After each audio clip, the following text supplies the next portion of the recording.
잘 오셨습니다. 함께 나누겠습니다. 잘 오셨습니다. 예, 잘 오셨습니다. 우리 한 번 더, 하나님이 지켜주실 줄 믿습니다. 한 번 더 하겠습니다. 하나님이 지켜주시고 보호해 주실 줄 믿습니다. 아멘.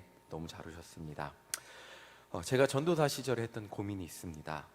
얼마 전 같은데 제가 벌써 이게 연급이 있거든요. 제가 정6이라더라고요. 목사 된 지 6년 됐어요 벌써. 얼마 전 같은데 전도사가 별로 놀라지도 않으시지만 저는 새삼스럽습니다. 어쨌든 전도사 시절에 했던 고민이 있어요. 아브라함에 대한 고민이었는데, 이 아브라함 믿음의 절정은 아들을 바친 거잖아요. 근데 이제 자녀를 키워보니까 이게 굉장히 어려운 일이더라고요. 어떻게 아들을 바쳐요? 그렇죠? 굉장히 어려운 일이었어요. 그래, 이 아들을 바친 아브라함한테 하나님이 이런 말씀을 하시거든요. 이제야 내가 나를 경외하는 줄을 알았노라 라고 말씀하십니다. 자, 하나님의 마음을 만족시켜 주기 위해서는 아들을 바칠 수 있는 믿음이 있어야 되는데 저는 사실 없었어요. 이게 그렇기 때문에 이게 참 어려웠습니다. 그리고 더 자신이 없었던 것은 죽을 때까지 예수님 믿는다고 해도 저는 이 믿음을 가질 자신이 없었습니다. 아들을 바치는 행동을 아무리 하나님이 시킨다고 해도 저는 못할 것 같았습니다. 이게 굉장히 어려운 일이잖아요. 사실 아브라함의 이 대단한 믿음 때문에 우리는 아브라함을 생각할 때 아브라함의 이 행동, 아들을 바친 순종의 행위에 대해서 초점을 맞추고 생각을 하게 됩니다. 그런데 제가 신앙생활하면서 가장 힘들었던 것은 제가 아무리 결심하고 결단해도 쉽사리 변하지 않는 저의 모습이었습니다. 제가 막 목이 쉬도록 기도하고 돌아간다고 해도 제가 변할까요? 좀 그랬으면 좋겠는데 그러지 쉽게 변하지 않는 모습을 마주할 때마다 좌절할 때가 많았습니다. 자, 아브라함의 이 순종의 행동을 보면 저도 할 수 있다는, 나도 할 수 있다는 자신감보다는 나는 저렇게 살지 못할 것 같다는 좌절감이 많이 들었습니다. 아브라함의 행동을 보면서 좌절했던 저에게 오늘 사도 바울의 이 로마서 4장 말씀은 굉장히 빛이 되는 말씀이었어요. 저한테 아브라함을 보는 관점을 완전히 다르게 해석하게 만들어주는 말씀이었는데, 로마서 4장의 말씀을 통해 아브라함을 다시 이해하고 창세기를 보면 아브라함의 삶이, 제가 이 닮을 수 없는 어떤 위인전기를 보면 이 사람은 원래 이렇게 위대했고 박혁거세는 아래에서 태어났잖아요. 그러니까 닮을 수 없는 그런 모습의 사람이었다고 이렇게 여겨지기보다는 아브라함이 나와 같은 사람이었는데 하나님의 인도하심을 따라 살다 보니까 그런 믿음까지 가지게 되었다는, 마치 부족한 저를 응원해주는 그런 말씀으로 이해를 하게 되었습니다. 그렇게 아브라함의 말씀을 이해하다 보니까 이제 청년들하고 말씀을 나눌 때도 힘을 주기, 이게 너는 그렇게밖에 믿음이 안 돼 라고 하기보다는 우리는 믿음이 요만큼이지만 하나님을 믿고 신뢰하다 보면 어느 순간 우리는 믿음의 장성한 분량에 이를 수 있다고 격려할 수 있게 되었습니다. 이게 한 사람의 믿음을 보는 관점에 따라 다른 사람의 믿음을 보는 관점까지 달라지게 되는 것을 깨닫게 되었습니다. 우리가 아브라함을 생각하며 가장 착각하기 쉬운 것 중에 하나는 아브라함이 착하게 살았기 때문에, 아브라함이 원래 착했기 때문에, 하나님이 원하는 대로 살았기 때문에 복 받았다는 것입니다. 아들을 바칠 수 있으니까 복을 받았다고 착각할 수 있는데, 그런데 저는 이 믿음에 대해서 설명을 하면 할수록, 이 믿음이라는 단어, 오늘 이 믿음이라는 단어에 대해 설명을 하려고 하면 할수록 노력해서 믿는 것이 아니라는 것을 깨닫게 됩니다. 이게 처음에는 제가 유초등부 아이들한테 담당이었으니까 설명을 하려고 했어요. 근데 믿음에 대해서 설명을 하는데, 하나님을 믿어요 여러분? 그러면 애들이 믿는데요. 근데 네 믿어요라고 하는데 대체 뭘 믿어요? 그러면 아이들도 뭘 믿는지는 못하고 믿어요 그래요. 하나님 계신 거 믿죠? 믿어요. 여러분 만든 거 믿어요 이렇게 얘기를 하는데, 믿음에 대해서 설명을 하려고 하면 할수록 이 믿음이 내가 노력해서 믿는 게 아니라는 것을 깨닫게 되는 것입니다. 자, 이렇게 아이들한테 믿음에 대해서 설명을 하려고 하다 보니까 쉽게 예를 들었어요. 여러분들의 엄마는 좋은 분이에요, 나쁜 분이에요? 라고 물어보면 아이들은 뭐라고 대답할까요? 좋은 분? 아니요, 우리 엄마 무서워요. 이렇게. 그리고 깐깐해요. 막 이렇게. 초등학교 때만 돼도 유치원, 여러분이 생각하는 이 예쁜 아이들은 유치원이에요. 우리 엄마 너무 좋아요. 지난주 오후 예배 때 주화 들으셨죠? 엄마 목소리가 너무 예뻤어요. 근데 너무 예쁘잖아요, 그렇죠? 이게 유치원이고 초등학생 가면 조금 비꼬아요. 그래갖고 엄마 좋으면서도 살짝 비꼬아서 얘기해요. 근데 아이들의 마음 속에는 엄마니까 당연히 아이들을 챙겨주고 사랑해주는 것, 그 행동이 있으니까 그냥 아이들에게는 엄마 생각하면 좋은 사람, 이렇게 그냥 믿음이 심겨져 있는 거예요. 이 아이들이 우리 엄마는 좋은 사람이야, 좋은 사람이야 믿는 게 아니고 믿음이 심겨져 있는 거잖아요, 그렇죠? 이게 믿음이라는 거죠. 그 아이들한테 믿음을 설명하면서 깨달은 것은, 믿음이란 감정을 어떤 대상을 믿게 되는 아주 자연스러운 감정이라는 것입니다. 그러니까 부모님이라 좋은 분이라는 것을 믿기 위해서 그러니까 부모님이 없는 아이한테 책으로 설명을 해줍니다. 원래 부모님은 정말 좋은 분인데 너의 부모님은 계시지 않아서 너무 슬프지. 근데 부모님은 좋은 분이야라고 설명을 한다고 한들, 그 부모님 없는 고아가 부모님이라는 존재를 좋은 사람으로 믿을 수 있을까요? 안 된다는 거죠. 안 된다는 거죠. 어려서부터 너무나 자연스럽게 그냥 엄마는 밥 달라 그러면 밥 주는 사람이에요. 이해도 설명도 안 돼요. 엄마가 왜 밥을 줘야 돼요, 여러분? 그렇죠? 아빠는 왜 나가서 돈을 벌어 와야 됩니까? 이유가 없어요, 그렇죠? 네, 어제 저희 부모님 만나고 왔는데 애들한테 10,000원을 주시더라고요, 저희 어머니가. 자, 아빠 지갑에 갖고 와. 그랬더니 애들이 큰일 난다고 표정을, 절대로 안 된다고 그럽니다. 그런데 저는 아이들한테 아낌없이, 키 안 클까봐 막 계속 먹이거든요. 키 조금 안 되니까 막 먹입니다. 이게 너무나 당연해요. 근데 아이들은 엄마 오늘은 무슨 저녁 반찬이 뭐야? 당연하게 요구합니다. 왜 요구할까요? 이 아이들에게는 엄마가 밥 주는 사람이라는 당연한 믿음이 있기 때문입니다. 이게 믿음이라는 거예요. 이게 어려서부터 자연스럽게 쌓인 경험을 통해서 그 마음에 심겨진 것이 믿음이라는 거죠.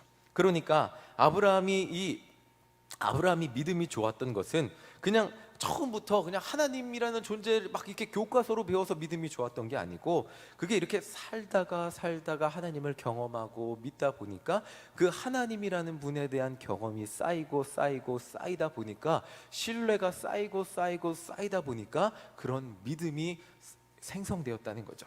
자, 창세기 12장 1절을 한번 같이 읽어보겠습니다. 함께 읽겠습니다. 시작. 여호와께서 아브라함에게 이르시되 너는 너의 고향과 친척과 아버지의 집을 떠나 내가 내게 보여줄 땅으로 가라. 우리가 다 알고 있는 말씀이지만 아브라함 이야기의 시작을 보면, 아브라함이 먼저 하나님을 찾았을까요? 하나님이 아브라함을 먼저 찾았을까요? 하나님이 먼저 아브라함한테 나타났습니다. 아무것도 모르는 아브라함한테 그냥 나타나신 거예요. 자, 우리가 오해해서 안 되는 것이 있다면, 성경은 하나님을 만나기 전 아브라함이 어떤 의로운 존재였다는 것을 말해주고 있지 않다는 거예요. 아브라함이 이렇게 착해서 하나님이 선택했다, 이런 이야기를 안 해주고 있어요. 그저 다른 사람들과 같은 이방인 아브라함에게 하나님이 나타나셨고 그를 가나안 땅으로 부르셨다는 거죠. 믿음의 출발점은 바로 여기 하나님의 부르심에 있다는 겁니다. 자, 오늘날도 수많은 사람들을 하나님이 부르고 계세요. 안 부르는 것 같죠? 자, 전도하면 여러분들을 통해 부르시고 계시는 거예요. 전도지에, 하다못해 전도지에도 하나님은 여러분을 사랑하십니다 라고 알려주고 있어요. 근데 그 음성을 들었다고 해서 사람들이 교회로 나올까요? 나오지 않죠. 자, 지금 아브라함이 한 것은 하나님이 그에게 나타났을 때 하나님의 말씀을 듣고 따른 데 있습니다. 그러니까 여러분들이 어떤 존재들이냐면, 하나님이 여러분들을 부르셨을 때 세상 수많은 사람들은 하나님의 음성을 듣고 흘려보낼 때, 여러분들은 그 음성에 응답해서 주님 앞에 나온 분들이라는 거죠. 단지 그것만으로 여러분들은 주님의 자녀가 되셨고 하나님을 믿는 존재가 되셨다는 것입니다. 자, 이렇게 아브라함도 하나님이 부르신 그 부르심에 응답해서 가나안으로 떠났습니다. 바로 이것이 아브라함이 하나님을 믿게 되는 여정의 시작이었는데, 여러분들 처음 예수님을 믿을 때 한번 생각해 보시기 바랍니다. 새 가족이 처음에 나오면 하나님이 어떤 분인지, 어떻게 예수님 믿어야 하는지 아무것도 몰라요. 심지어 헌금을 하고 싶어요, 새 가족이. 근데 헌금 봉투가 너무 많아요. 그래서 설명을 해. 11조는 뭔지, 감사 헌금은 뭔지 너무 많잖아요. 어떤 헌금 봉투를 선택해야 되는지조차 모릅니다. 예배 시간에는 왜 언제 일어서고 언제 앉는지조차 아무것도 몰라요. 우리는 너무나 당연한 행동인데 처음 온 사람들은 너무나 낯설 수밖에 없어요. 이렇게 아브라함도 하나님을 따라 가나안 땅에 갔는데 모든 것이 낯선 거예요. 그런데 그가 처음 만난 게 뭐죠? 흉년이잖아요. 흉년을 만나서 문제 해결의 능력이 없어요. 지금까지 하나님을 경험하고 뭔가 해서 하나님 뜻대로 해결해 봐야 되는데 안 되니까 그냥 자신의 방법대로 문제를 해결해 버리죠. 창세기 12장 10절 우리 읽어보겠습니다. 시작. 그 땅에 기근이 들었으므로 아브람이 애굽에 거류하려고 그리로 내려갔으니 이는 그 땅에 기근이 심하였음이라. 하나님 말씀 따라왔는데 기근을 만났어요. 그리고 어떻게 해요? 살아야 되니까 애굽으로 갔어요. 거기서 어떻게 됐죠? 사라를 빼앗겼잖아요. 자, 그때 문제의 해결을 하나님이 해주십니다. 17절 읽어보겠습니다. 시작. 여호와께서 아브라함의 아내 사라의 일로 바로와 그 집에 큰 재앙을 내리신지라. 하나님이 문제를 해결해 주신 거예요. 다시 사라가 아브라함의 품으로 돌아왔습니다. 자, 이렇게 하나님은 아브라함이 가나안에 거주하는 동안 아브라함의 모든 것을 책임져 주시는 거예요. 그리고 아브라함이 이것을 하나하나 느끼기 시작합니다. 처음에 아무것도 모르고 하나님 믿었는데 조금씩 하나님이란 분이 어떤 분인지 알고 자기를 책임져 주신다는 것을 깨닫게 돼요. 이렇게 신뢰가 쌓이는 거예요. 신뢰가 쌓이면 그것이 뭐가 된다고요? 아까 말씀드렸죠? 신뢰가 쌓이면 믿음이 되는 거예요. 그렇죠? 제가 이춘자 권사님 대답 잘해 주셨는데 저는 이춘자 권사님이 내일 목요전도대 나올 것을 믿습니다. 자, 이게 믿음인 거예요. 매주 나오니까 신뢰가 쌓이면 믿음이 되는 거예요. 그렇죠? 한 번도 안 빠지셨잖아요. 그러니까 신뢰가 쌓이면 믿음이 되는 거예요. 아브라함도 그렇게 믿음이 된 거예요. 내가 하나님을 믿고 사니까 기근을 만나도 하나님이 나를 책임져 주시겠구나 라는 믿음이 생겨. 이게 우리가 하나님을 만나, 이게 신앙의 연륜이고 깊이가 된다는 거죠. 이렇게 한 해 두 해 경험하다 보니까 아브라함은 하나님을 신뢰하기 시작했고 하나님을 믿게 되었고 인생의 어려움들을 맡기게 되었습니다. 이게 아브라함의 믿음이 자라가고 있는 거예요. 우리도 그렇게 자라가고 있잖아요. 그런데 인간의 믿음에는 한계가 있기 마련입니다. 처음부터 하나님을 전능하신, 막 나를 창조하시는 분이니까 이 세상 모든 만물을 다스릴 거야 라고 믿으면 얼마나 좋겠지만 인간에게는 또 다른 눈이 있어요. 하나님을 보는 눈이 있다면 이 한쪽 눈에는 현실을 냉철하게 인식하는 판단력이 있습니다. 현실적으로 볼 때 불가능해 보이는 문제 앞에서 하나님의 약속의 말씀과 현실을 바라보는 나의 판단 앞에서 씨름을 한다는 거죠. 하나님이 아브라함에게 미래의 자손을 약속해 주셨을 때 아브라함은 이렇게 말했습니다. 창세기 15장 3절 4절 함께 읽어보겠습니다. 시작. 아브라함이 또 이르되 주께서 내게 씨를 주지 아니하셨으니 내 집에서 길린 자가 내 상속자가 될 것이니이다. 여호와의 말씀이 그에게 임하여 이르시되 그 사람이 내 상속자가 아니라 내 몸에서 날 자가 내 상속자가 되리라 하고.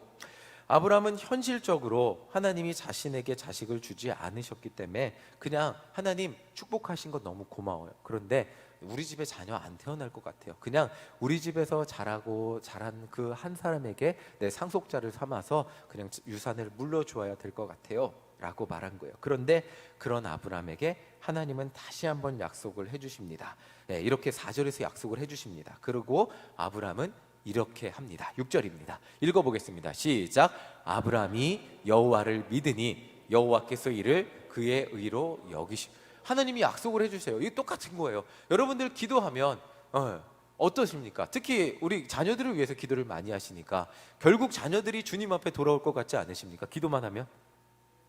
저희 이제 명함도 못 내밉니다. 5년 만에 아이가 생긴 얘기는 명함도 못 내미는 얘기인데 저희는 막 미국에서 영문을 알 수 없고 그냥 건강한데 아기가 안 나오니까 기도만 하면 아이가 생길 것 같은데 기도만 하면 마음이 편해지는데 아이가 안 생겼어요. 나중에 한 5년째 넘어가니까 그제서야 생겼는데 지금 되돌아보면 셋째까지 있잖아요. 그렇죠? 나사의 축복을 오늘 제 기분이 굉장히 좋더라고요. 다둥이 카드로 주차비를 50% 감면 받았는데 기분이 그때는 이게 쓸데없는 걱정이었죠. 근데 그때는 이게 기도만 하면 믿음이 있는데 근데 현실은 어때요? 보면 아이가 안 생겨요. 아브라함도 똑같은 현실의 딜레마에 빠진 거예요.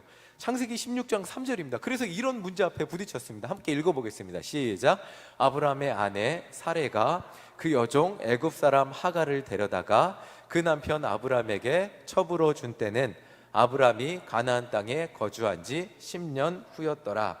우리는 하나님의 약속을 믿는 믿음이 약속의 말씀을 믿어야 되는데 현실적으로 아브라함 나이가 먹고 있잖아요. 아이가 안 생길 만한 나이가 되고 있어요. 그러니까 이 괴리 속에서 갈등을 합니다. 그리고 하나님이 언제 문제를 해결해 주실지 대체 모르겠으니까 그래도 어떻게 방법을 찾아봐야죠. 하나님 해결해 주신다고 하셨으니까 이 방법이 맞지 않을까? 그래서 사라가 자기 종을 데리고 오는 거예요. 그리고 아브라함 남편 내 아내 내 종이랑 같이 동침하세요. 이 아이가 하나님의 씨가 될지 몰라요 라고 자신들이 이렇게 방법을 찾는 거예요. 그렇게 아이를 얻게 된 것이 이스마엘이잖아요. 근데 그 이스마엘을 얻으니까 그게 하나님의 방법이었나요? 아니잖아요. 분명히 아브라함은 이 전의 말씀에 하나님의 약속을 믿었더니 하나님이 의롭게 여겼다 그랬는데 그 다음에 등장한 것이 이스마엘이고 인간 입장에서 좌충우돌하고 있는 거예요. 믿음대로 하나님을 믿었다고 하는데도 불구하고 현실의 어려움에서 현실 속에서 자꾸 부딪히고 있어요. 그래서 이스마엘이 태어나니까 사라는 찬밥이 되었습니다. 하갈이 무시하기 시작한 거예요. 그러니까 이제 사라와 하갈의 분쟁이 일어나기 시작합니다. 이 인간적인 어려움이 나타나기 시작하죠. 자, 이렇게 인간은 하나님의 약속을 믿긴 하지만 현실 속에서 부딪히는 어려움 속에서 계속 내가 완전히 이상적으로 하나님의 뜻이 완벽하게 이루어져야 되는데 그게 아니고 현실 속에서 계속 부딪히며 살아가게 된다는 것입니다. 자, 그렇게 하나님의 말씀은 말씀이고 현실은 완전히 아이를 갖기 어려워진 불가능해진 시점, 아브라함이 99살이 된 시점에 하나님의 사자가 나타나서 아브라함에게 자녀가 태어날 것이라고 말씀을 하고 있어요. 아브라함의 이때 반응을 보겠습니다. 창세기 18장 17절 18절 함께 읽겠습니다. 시작. 아브라함이 엎드려 웃으며 마음속으로 이르되 100세 된 사람이 어찌 자식을 낳을까? 사라는 90세니 어찌 출산하리요 하고 아브라함이 이에 하나님께 아뢰되 이스마엘이나 하나님 앞에 살기를 원하나이다. 아브라함도 현실적으로 볼 때 어이가 없는 거예요. 사실은 어이가 없는 거죠. 자신이 나이를 좀 더 먹기 전에 60살에 주셨으면 얼마나 좋아요. 그렇죠? 아니면 80살이라도 주셨으면 좋아요. 얼마나 좋아요. 99세 그 내년에 난대요. 100세에 났는데요. 이게 웃음이 날 수밖에 없는 거예요. 그래서 그가 한 말은 이스마엘이나 잘 살게 해주세요 하나님, 이렇게 말한 거예요. 이 부분을 보면 아브라함은 분명 우리가 생각하는 완벽하고 이상적인, 언제나 절대로 흔들리지 않는 그런 믿음을 갖고 있던 사람이 아니었음을 알 수 있습니다. 하나님의 약속을 현실이라는 렌즈, 이 안경을 통해서 보잖아요. 저도 안경을 쓰지 않으면 여러분들이 선명하게 보이지 않는데 이 하나님이라는 존재를 현실이라는 렌즈, 어떻게 보면 선글라스 같을 수도 있어요. 선글라스 같은 그런 것을 끼고 보게 되니까 왜곡돼서 보이는 거예요. 하나님의 말씀을 말씀 그대로 보지 못하고 그냥 현실이라는 렌즈를 보니까 받아들여지기 어려워지고 있는 것이에요. 그런데 오늘 로마서 4장에서 사도 바울은 아브라함의 믿음을 이렇게 말하고 있어요. 로마서 4장 19절 21절 우리 쭉 한번 같이 읽어보겠습니다. 시작. 그가 100세나 되어 자기 몸이 죽은 것 같고 사라의 태가 죽은 것 같음을 알고도 믿음이 약하여지지 아니하고 믿음이 없어 하나님의 약속을 의심하지 않고 믿음으로 견고하여져서 하나님께 영광을 돌리며 약속하신 그것을 능히 이루실 줄을 확신하였으니. 사도 바울은 이렇게 아브라함을 설명하고 있어요. 믿음이 약해지지도 않았대요. 하나님께서 약속을 이루실 줄을 확신했대요. 그럼 분명 우리 방금 전에 창세기 읽었잖아요. 둘을 대조해 볼 때 어떠세요? 조금 이상하지 않으세요? 아브라함 분명히 창세기에서 웃었는데 사도 바울은 흔들리지 않았대요. 사도 바울이 말하는 아브라함의 믿음은 바로 이런 것이기 때문이에요. 자, 아브라함과 사라가 현실적으로 아이를 낳기 어려운 나이가 되었지만 아브라함은 하나님 말씀대로 어떤 행동을 하는지 보겠습니다. 창세기 18장 23절 함께 읽어보겠습니다. 시작. 이에 아브라함이 하나님이 자기에게 말씀하신 대로 이날에 그 아들 이스마엘과 집에서 태어난 모든 자와 돈으로 산 모든 자 곧 아브라함의 집 사람 중 모든 남자를 데려다가 그 포피를 베었으니. 사람은 행동하는 것을 보면 그 사람 진짜 마음을 알 수 있다고 합니다. 행동하는 것을 보면 그 사람이 저를 믿는지 안 믿는지 알 수 있다고 하죠. 하나님 앞에서 웃음을 지으면서 이스마엘이나 잘 살기 원합니다 라고 아브라함이 말했는데, 그 다음 구절에 바로 나오는 게 뭐냐면 온 남자들, 자신의 가족들을, 남자들 모두를 할례를 행한 것이에요. 이 할례가 그냥 하는 것 같아도 이 의학이 발전된 현대 시대에도 일주일을 제대로 걷지 못하는 것이 할례입니다. 그렇죠? 이 굉장히 힘든 거예요. 포피를 베는 건데 지금 아브라함은 나이가 99세인데 이 위험한 것을 하고 있어요. 이게 하나님 말씀을 믿지 못하면 할 수 없는 행동이에요. 하나님 말씀을 신뢰했고 믿었기 때문에 이런 행동이 나타났다는 거예요. 자, 아무 믿음이 없이는 이 행동을 할 수 없는 거예요. 할례를 행했다는 게 그냥 쉽게 한 것 같지만 그게 아니고 하나님 말씀을 믿고 신뢰했기 때문에 아브라함은 이런 행동을 할 수 있었던 것입니다. 그러니까 비록 아브라함은 처음에 들을 때는 현실적으로 하나님의 말씀을 받아들이기가 쉽지 않아 웃음을 보였지만, 결국 하나님 말씀을 따라 순종하고 행동했다는 것은 그 말씀을 믿었다는 것을 의미하고 있습니다. 자, 이 부분을 한 번 더 설명드리면, 그러니까 사도 바울이 설명하는 아브라함의 흔들리지 않는 믿음은 단 한순간도 흔들리지 않고 하나님은 나에게 내가 100살이 되고 120살이 돼도 결국 아들을 주실 거야 라는 이런 로봇처럼 주입된 믿음이 아니라, 아브라함도 우리처럼 현실을 보면서 흔들리기도 합니다. 그리고 하나님의 말씀을 믿기 힘들어하기도 합니다. 그런데 결국 현실이 보이고 흔들리기도 하지만 결국 중요한 순간에 가서 누구의 말씀이 결정의 근거가 될까요? 하나님의 말씀이 결정의 근거가 되고 순종의 근거가 되었던 것이 아브라함이 가졌던 믿음이라는 것입니다. 우리도 마찬가지입니다. 현실을 살아가면서 하나님의 말씀만 믿으며 살아가기가 쉽지가 않죠. 교회에서 아무리 하나님 말씀만 들어도 현실에 나가면 세상이 보이고 세상 사람들이 살아가는 방법들이 보이기 때문입니다. 오죽하면 하나님 말씀대로 살기 위해서 피 흘리며 죽기까지 현실과 싸워야 한다는 말이 있기도 합니다. 냉철한 현실 속에서 눈에 보이지 않는 하나님의 말씀과 하나님의 약속을 믿는 것과 하나님의 그 말씀만을 믿고 따르는 것, 의심을 가지지 않는 것은 정말 쉽지 않습니다.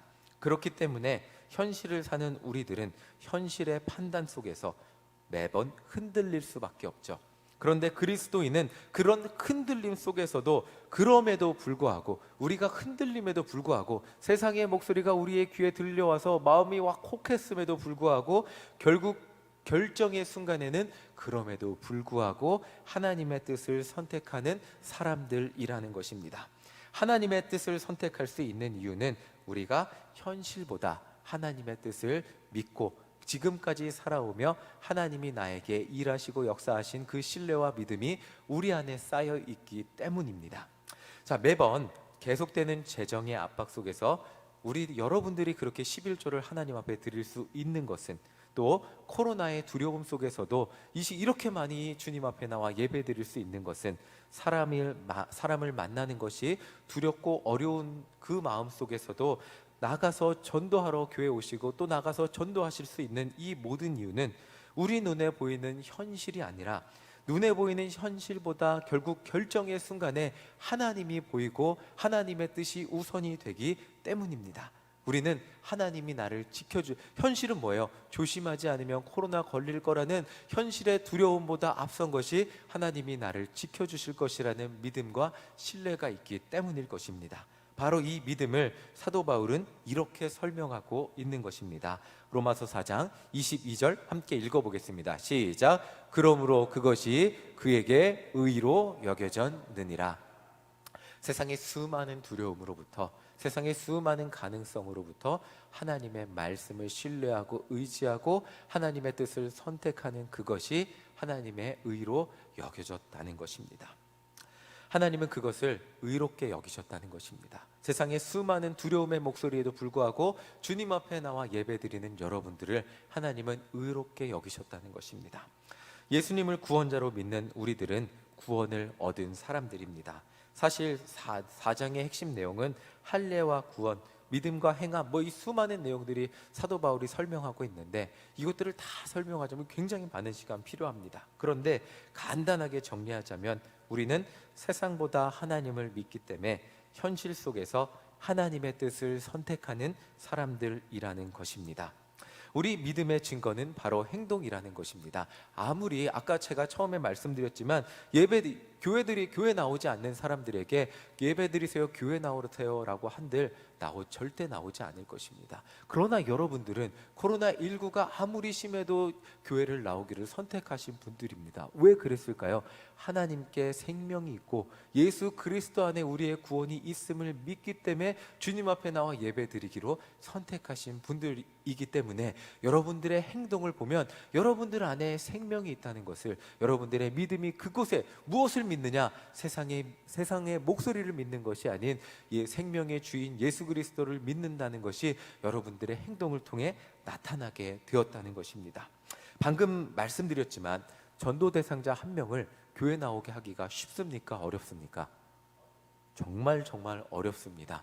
그렇죠? 정말 어렵습니다. 정말 그 한 명 한 주 교회 나와 앉아있게 하기가 너무 어렵습니다. 그런데 여러분들은 세상 그렇게 작년에 진짜 심했잖아요. 코로나 뉴스 엄청 나오고, 그럼에도 불구하고 여러분들은 예배 자리를 다 지켜주셨습니다. 그것이 무엇을 의미합니까?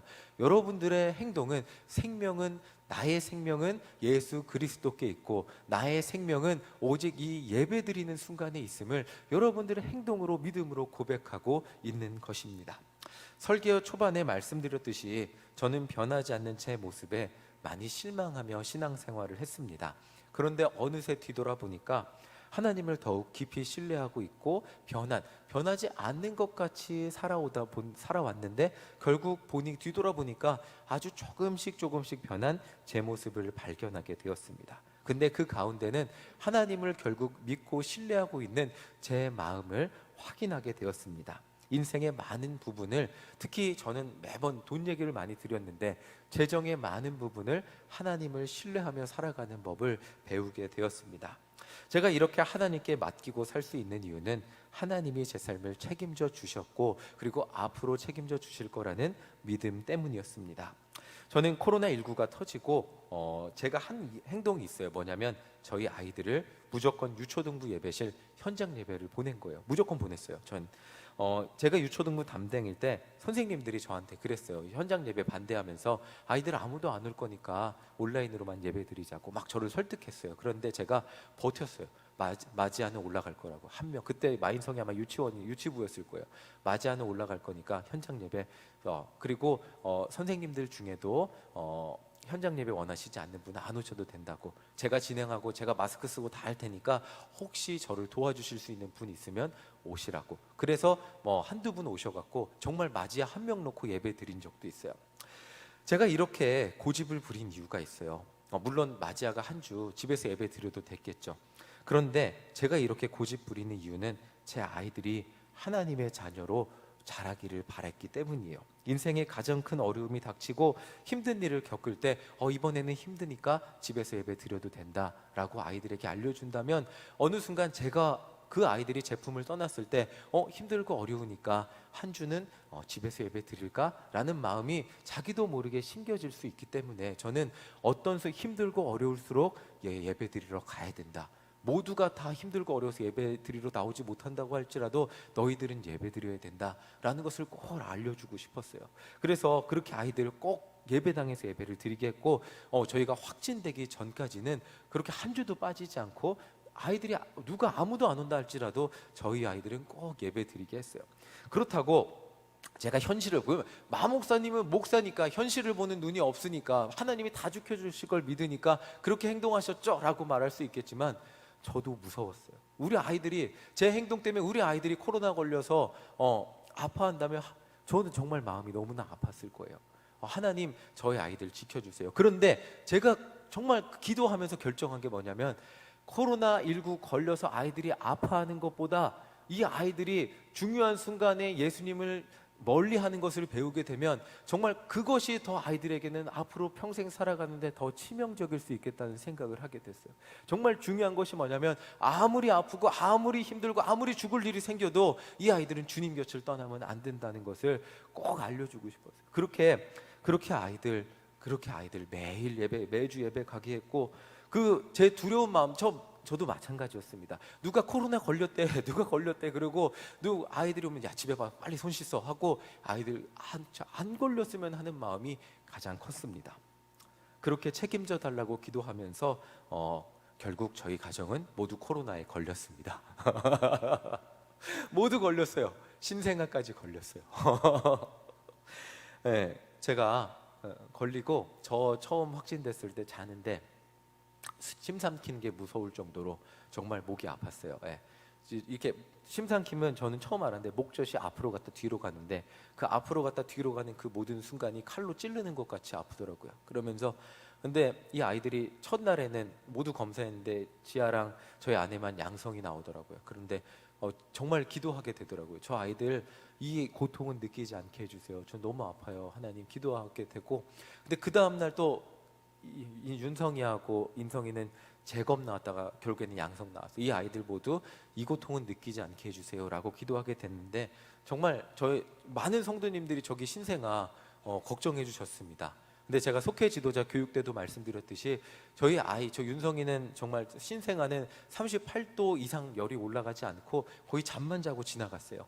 그게 그냥 가능한 일이 아니었고 정말 많은 성도님들이 기도해 주셨기 때문에 저희 아이가 그렇게 크게 아프지 않고 지나갈 수 있었다고 저는 하나님께 감사드리고 있습니다. 더욱 감사한 게 뭐냐면 지금 만약에 저 아이가 코로나 걸리지 않았다면 예배당으로 데리고 오는데 아마 저도 주저하고 두려워했을 거예요. 하나님, 이 아이를 어떻게, 이 신생아를 이렇게 오미크론이 심각한 상황에서 어떻게 예배 드리러 데리고 갑니까? 라고 기도하며 하나님 저도 두려워요 라고 막 기도를 했어요. 그런데 하나님의 응답이 정말 예상치 못하게 이렇게 지나가게 응답이 됐는데 지금 저기 뒤에서 함께 예배 드리고 있는데 이 아이는 너무 어리기 때문에 마스크를 쓰면 폐기능이 발달되지 않아서 2돌까지는 마스크를 쓰지 말라 그러더라고요. 이런 상황에서 가장 좋은 방법은 정말 안 아프고 코로나가 지나가는 것밖에 없는데 하나님은 그렇게 지나가게 하시고 주님 앞에 나와 예배 드릴 수 있게 해주셨습니다. 정말 이 모든 결정 가운데 저도 답이 없고 많은 순간 현실의 눈앞에서 두려움을 느낍니다. 그런데 그 두려움 가운데 결국 제가 결정하는 것은 하나님을 신뢰하고 믿으며 결국 하나님 뜻 가운데 그래도 하나님 뜻대로 살아야지라고 결정했을 때 하나님이 저의 삶 가운데 때로는 저의 기도와 기대했던 그것과는 다르지만 결국 결과를 되돌아보면 하나님의 응답하심이 저의 가족과 저의 삶 가운데 함께 하신다는 그것을 경험하며 살아가고 있다는 것입니다. 저는 오늘도 저의 작은 아주 이 믿음, 예수님은 저를 위해 십자가에서 죽으시고 저를 구원하셔서 이 땅 가운데 언제나 함께 하시고 책임지시고 제가 죽을 때까지 저를 책임지셔서 천국으로 인도해 주실 거라는 아주 이 작은 믿음을 가지고 현실과 싸우며 매번 결정할 때마다 주님 이겨낼 힘을 주세요 라고 기도하며 결정하며 살아가고 있습니다. 그런데 정말 감사한 것은 이렇게 주님 뜻대로 신뢰가 쌓이면 쌓이고 쌓일수록 하나님 뜻대로 결정했을 때 하나님은 더 큰 응답을 보여주시고 하나님의 뜻을 경험하며 살게 한다는 것입니다. 이 믿음만 있다면 우리 모두도 이렇게 아브라함과 같은 믿음을 가지고 하나님이 의로 여기는 구원받은 주님의 자녀로 살게 하실 줄 믿습니다. 오늘도 이 믿음으로 우리는 연약하지만 현실이 비록 보이지만 그럼에도 불구하고 하나님 뜻대로 내가 순종하고 결단하겠습니다. 주님 그 결과를 책임져 주세요라고 기도하며 믿음의 결단으로 승리하는 우리 모든 성도님들 되시기를 간절히 소망합니다. 제가 보장하는 것은 믿음의 결단을 했을 때 하나님은 꼭 무조건 거의 공식 같죠. 결국 하나님은 하나님의 은혜를 우리 삶 가운데 베풀어 주시고 하나님의 뜻을 우리가 기대했던 것보다 더 크게 이루어 주신다는 것입니다. 그 은혜를 마음껏 누리고 경험하고 살아가는 우리 모든 성도님들 되시기를 간절히 소망합니다. 아멘. 우리 함께 말씀 기억하면서 찬송하겠습니다. 우리 310장 하나님의 은혜로 함께 찬양하겠습니다.